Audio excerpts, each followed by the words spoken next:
اكتر حاجه ممكن تضيع المجهود اللي انت بذلته طول السنه والمذاكره بتاعتك هو الخوف والقلق والتوتر في الوقت ده بالذات. انت غالبا بتكون خايف من المجهول، خايف من الامتحان، يا ترى هيجي صعب، يا ترى هيجي سهل، يا ترى المذاكره اللي انت ذاكرتها كفايه ولا انت كنت محتاج اكتر من كده، هل هتقدر تخش الكليه اللي انت عاوزها، هل المجموع بتاعك هيكون كويس ولا لا. كل المخاوف دي بتسيطر عليك وبتعطلك عن ان انت تنجز وتبذل مجهود زياده. تخيل بقى ان واحد ممكن يكون فاتح الكتاب 3 4 ساعات وما حصلش غير نص ساعه مذاكره بسبب انه غرقان جوه دماغه وعمال يفكر وخوفه مسيطر عليه. ده ممكن الخوف والتوتر يوصل واحد لمرحله انه عايز السنه تعدي وتخلص ومش مهم اساسا يجيب مجموع او يوصل للكليه اللي هو عايزها. المشكله هنا ان الخوف والتوتر ده اكتر حد معرض ليه هو الشخص الشاطر او الشخص اللي يجي منه، سواء لسه بادئ او هو بادئ من اول السنه. مش دي الفكره ان الخوف ده بيخليه يشكك في قدراته ويوهم نفسه هل يقدر او ما يقدرش، وفي الحقيقه انه لو هدى نفسه بس وريح دماغه شويه هينجز وهيجيب الدرجه اللي هو عايزها. وبالمناسبه لو انت شخص كنت السنين اللي فاتت اولى ثانوي وثانيه ثانوي مش بتجيب درجات كويسه، ما تخليش ده مصدر لخوفك وقلقك. السنه دي ما دام بذلت مجهود هتبقى مختلفه. في الحقيقه الشخص اللي ما كانش بيجيب درجات في السنين اللي فاتت بيكون عنده مهارات وبيكون اذكى نوعا ما من الشخص اللي كان بيذاكر وبيجيب درجات. الفكره كلها انه ما كانش بيبذل مجهود وما كانش بيستغل مهاراته دي. انا كنت اعرف صديق ايام الثانويه كان عنده القدره انه يحفظ الكتاب في 3 4 ساعات، لكن هو حرفيا ما كانش عنده استعداد يذاكر ولا يبذل مجهود. الخوف بتاعك ده مبرر وانا متفهمه. اللي عايز اقوله لك ما تخليش خوفك يمنعك من ان انت تبذل مجهود وتكمل وتواصل. انا عارف انك بتفكر في ان مستقبلك متوقف على الثانويه العامه والكليه اللي انت عاوزها وطموحاتك كلها متوقفه على نتائج الامتحانات، لكن ما ينفعش تسيب حاجه زي كده تبقى حيطه تمنعك ان انت تذاكر وتكمل. خلي الخوف ده دافع يخليك تشتغل اكتر وتذاكر بشكل مضاعف. كومنتات كتير بتجيلي انا خايف من الامتحانات، انا خايف ما الحقش اخلص، انا خايف ما اوصلش للكليه اللي انت عاوزها. المشكله في الخوف ده هو اللي ممكن يوقعك ويمنعك من ان انت توصل للي انت عاوزه.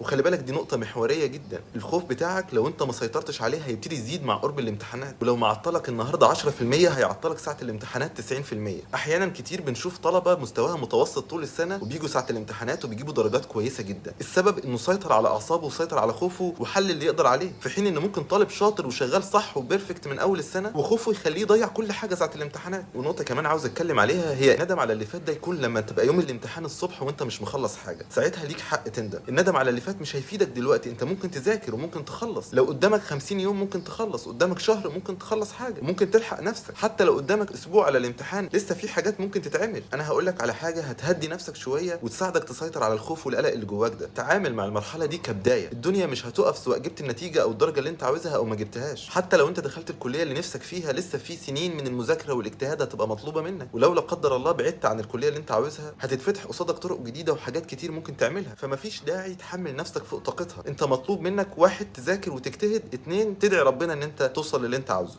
بس ما ترهقش نفسك في التفكير في اللي مش في ايدك دلوقتي. انت دلوقتي ربنا مديك فرصه ان انت تحقق وتوصل لحاجه. في ناس تانية ما عندهاش الفرصه ان هي تخش ثانويه عامه اساسا، او اهاليها ما عندهاش المقدره ان هي تجيب لها كتب وتوديها دروس. استمتع بالفرصه اللي ربنا مديها لك دي واستغلها صح، عشان ايا كانت النتيجه بعد كده تقف وتقول انا عملت اللي عليا وده اللي ربنا اراده.